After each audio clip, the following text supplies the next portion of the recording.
یہ supreme court of Pakistan یا media یا پولیٹیکل پارٹی کا کام نہیں ہے، یہ پریروگیٹو حکومت پاکستان کا ہے، کیونکہ حکومت پاکستان کے پاس وہ ایجنسیاں ہیں جو یہ اسیسمنٹ کرتی ہیں کہ رسک انوالو ہے یا نہیں۔ اب حکومت کا موقف یہ ہے کہ وہاں پہ ایک اسیسمنٹ، ان کے اسیسمنٹ کے مطابق وہاں پہ سیکیورٹی رسک تھا، تو انہوں نے نان کمپلائنس نہیں کی کورٹ کی، بلکہ شفٹ کیا ٹو اندر ہاسپٹل، ٹو اندر میڈیکل بورڈ۔ اب سوال یہ آتا ہے کہ کیا کسی جگہ پر پی ٹی آئی نے یا عمران خان کی فیملی نے ان ڈاکٹرز کی کریڈیبلٹی کو چیلنج کیا ہے جو پیمز میں تھے؟ کیا پیمز کو ایز اے ہاسپٹل اس کی کریڈیبلٹی کو چیلنج کیا ہے؟ صرف کیا یہ نان کمپلائنس میں آئے گا کہ آپ شفا ہسپتال نہیں گئے؟ تو میرے خیال میں کنٹیمپٹ بالکل ٹھیک ہے۔ تو دوسری طرف تو اس پہ ضرور روشنی ڈالی گا، یہ جگہ پہ ان کو پکنک بنانے کے لیے تو نہیں بھیج رہے۔ بالکل ایسا ہے۔ مسٹر گوہر صاحب، وہ کہتے ہیں قومی اسمبلی کے اندر کہ انسانی حقوق کی خلاف ورزی ہو رہی بانی پی ٹی آئی کے معاملے میں، اقوام متحدہ کا چارٹر جس کو پاکستان نے بھی سائن کیا ہوا ہے اس کی بھی خلاف ورزی ہو رہی ہے، ملاقات نہیں ہوتی، انہیں وہاں پر مطلوبہ سہولیات نہیں ہے، باقی پارٹی کے لوگ بھی الزامات عائد کرتے ہیں۔ آپ نے بھی عدالت میں پیش ہونے والی رپورٹس کو پڑھا ہوگا ڈیفینیٹلی، کیا واقعی جو ایک قیدی کو حقوق ملنے چاہیے اڈیالہ جیل کے اندر وہ ان کو مل رہے ہیں یا نہیں مل رہے ان رپورٹس کے مطابق؟ یہ اس سے اور زیادہ کیا ہو سکتے ہیں آپ کے نالج میں ایز پر لا؟ دیکھیں، عمران خان صاحب کوئی عدالت کے کوئی جیل کے اندر کوئی شوق سے تو نہیں گئے ہوئے، وہ ایک کانوکٹ ہیں، ان کو سزا ہوئی ہوئی ہے، اور وہ سزا بھی بہت سیریس بیسس کی سزا ہے، 14 سال کی سزا ہے۔ ان کے اوپر جو ایلیگیشنز لگے، وہ ایز اے پرائم منسٹر وہ توشہ خانہ سے چوری کر رہے تھے، یہ ایلیگیشن تھی ان کے اوپر۔ اس ایلیگیشن کے اوپر وہ جیل کے اندر ہے۔ انہوں نے جیل کے اندر جو بھی اپلیکیشن فائل کی، جو بھی ان کو کلاس چاہیے تھی وہ ان کو کلاس ملی۔ پرابلم اب میٹنگز کے اوپر آ جاتے ہیں۔ دیکھیں، میٹنگز کا پرابلم سارا یہ ہے کہ میٹر سب جوڈس ہے عمران خان کا، it's pending in the high court, لیکن ہوتا یہ ہے کہ جو بھی میٹنگ کرنے جاتا ہے وہ اس کو میٹنگ کو پولیٹیسائز کر دیتا ہے اور باہر آ کر کال دے دیتا ہے کہ اس عدالت کے باہر پروٹیسٹ ہوگی، اس ہیئرنگ کے باہر پروٹیسٹ ہوگی، اس جج کے خلاف پروٹیسٹ ہوگی، اس ادارے کے خلاف پروٹیسٹ ہوگی۔ تو آپ سب جوڈس میٹر کو انفلوئنس کرنے کی کوشش کر رہے ہیں۔ آپ جو ججز ان اپیل کو سنیں گے، آپ ان کو انفلوئنس کر رہے ہیں۔ تو اس طرح کی سچویشن میں جیل سپرنٹینڈنٹ کے پاس بھی رائٹ ہے پاکستان پریزن رولز میں کہ وہ میٹنگ کو روک سکتا ہے۔ اس میں کوئی آپ کو چیف منسٹر کی یا اس میں پرائم منسٹر کی یا اس میں جوڈیشری کی کوئی انٹرفیرنس نہیں چاہیے، تو سپرنٹینڈنٹ آف جیل کے پاس اختیار ہے۔ تو سارے سوال اٹھ جاتے ہیں کہ کیا چاہیے پی ٹی آئی کو۔ کہ دیکھیں، یاد آتا ہے وہ وقت بھی جب خان صاحب پوڈیم پہ چڑھ کے کہتے تھے میں اس کا اے سی اتروا دوں گا اور میں اس کا یہ اتروا دوں گا، یہ بھول گئے ہیں کہ یہ جیل میں ہیں، یہ جیل ہے۔ تو یہ شاید اب پی ٹی آئی کو بھی سمجھ لینا چاہیے کہ خان صاحب ایک کیس کے اندر، نیب کے کیس کے اندر، جیل کے اندر ہے، اور جیل جو ہے وہ سب قیدیوں کے لیے ایک جیسی ہونی چاہیے۔ آرٹیکل 25 جو آئین کا ہے وہ کہتا ہے سب جو ہے قانون کے سامنے برابر ہے۔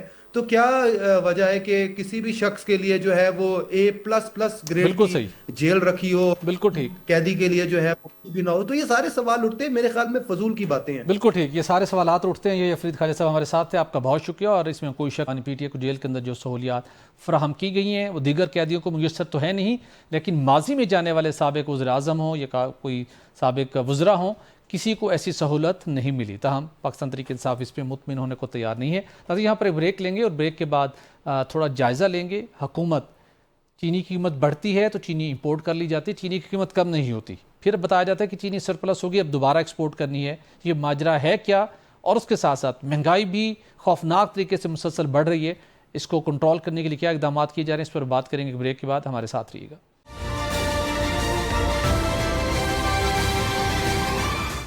ویلکم بیک ناظرین، ہمیں جوائن کر رہے ہیں، معاشرت کے اوپر کڑی نظر رکھتے ہیں، سینئر صحافی ہیں مہتاب حیدر صاحب۔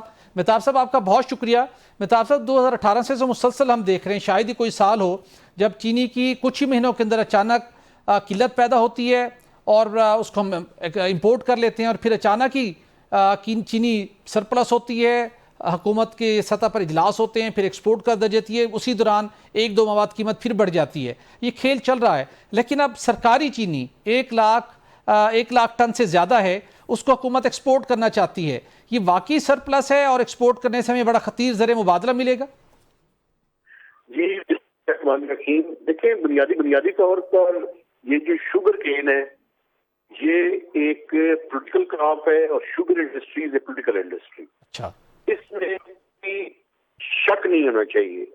یعنی مجھے کوئی یہ بات کہنے میں بالکل بھی تعجب نہیں ہے کہ یہاں پہ میرے خیال کے مطابق مینجمنٹ کا کرائسس ہے. جب کوئی چیز اس ملک میں زیادہ پیدا ہو جائے پھر بھی کرائسس ہے, کم پیدا ہو جائے پھر بھی کرائسس ہے. دیکھیے بنیادی طور پہ مسئلہ یہ ہے کہ اگر میں آپ کو سال 1.5 سال پہلے لے جاؤں تو اس ٹائم پی ایس ایم اے جو شوگر ملز ایسوسیشن ہے یہ کہہ رہی تھی کہ ہمارے پاس سرپلس چینی ہے, ہم اس کو ایکسپورٹ کرنا چاہتے ہیں. اچھا اس ٹائم چینی کی قیمت 125, 130, 135 کے درمیان تھی. اس ٹائم حکومت نے ان کو چینی ایکسپورٹ کرنے کی اجازت دی, لیکن اس ٹائم شرط ساتھ یہ رکھی کہ ڈومیسٹک مارکیٹ میں اس کی پرائسز نہیں بڑھیں. جی. اچھا ہوا کیا پریکٹیکلی یہ ہوا کہ جب ایکسپورٹ ہوئی تو ڈومیسٹک مارکیٹ میں پرائسز بڑھنی شروع ہو گئی. سب نے دیکھا کہ اس وقت 60 سے 70 روپے پر کے جی جو ہے وہ قیمت بڑھ گئی. بالکل. اچھا پھر امپورٹ کی گئی. امپورٹ اس وجہ سے کی گئی اب بڑھنی شروع ہو گئی ہے تو ہم امپورٹ کر کے اس کو جو ہے وہ مارکیٹ کو اسٹیبلائز کرنا چاہتے ہیں. جی. اس ٹائم امپورٹ کر لی. اب وہی چینی جو اس ٹائم امپورٹ کی تھی حکومت ہے کہ چونکہ اگلے سال ڈیٹا یہ بتا رہا ہے کہ بنیادی طور پر پاکستان کی جو کنزمپشن ہے اس سے زیادہ جو ہے وہ چینی کی پیداوار جو ہے وہ پروجیکٹ جا رہی ہے. تو اس لیے یہ آرگومنٹ دیا جا رہا ہے کہ جو حکومت وقت کے پاس سرپلس پڑی ہوئی ہے جی اس کو جو ہے وہ ایکسپورٹ کرنا چاہتے ہیں اور فارن ایکسچینج میں اس کو اس کے ذریعے $500 ملین کے لگ بھگ حکومت کو توقع ہے کہ وہ اس سے فارن ایکسچینج کما لیں گے. لیکن ایک بنیادی بات ہے جو میں سمجھتا ہوں کہ ان کے سامنے رکھنی چاہیے. جی. وہ یہ ہے کہ کیا یہ ڈیٹا اتھینٹک ہے ایگزیکٹلی جس کی بنیاد پہ آپ یہ دیکھ رہے ہیں کہ چینی اس ملک کے اندر آئندہ جو پیداوار ہے وہ سرپلس ہوگی. ایک ہم آئی ایم ایف کے پروگرام کے اندر بھی ہیں. اس پروگرام کے اندر جو ہے وہ ہم نے یہ طے کیا ہوا ہے کہ ہم اس پورے سیکٹر کو ڈی ریگولیٹ کریں گے.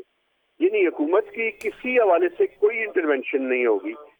تو اب اس کی طرف آئیں اور اس پورے کے پورے سیکٹر کو ڈی ریگولیٹ کریں تاکہ ٹرانسپیرنٹ طریقے سے چیزوں کو چلایا جا سکے. بالکل صحیح, بالکل ٹھیک. مہتاب صاحب بہت شکریہ, بہت ان ڈیپتھ آپ نے بات کی. خیر صاحب آپ نے بھی گفتگو سنی مہتاب صاحب کی. اگر اب چینی سرپلس ہے تو اس کو مارکیٹ میں گورنمنٹ کو بھیجنا چاہیے, اس کے خریدار موجود ہیں تو اس کے نتیجے میں قیمت کم ہو جائے گی اور باقی جو پلیئرز ہیں جس کو کہہ رہے ہیں کہ پولیٹیکل انفلوئنس ہے ان کا منافع کم ہو جائے گا.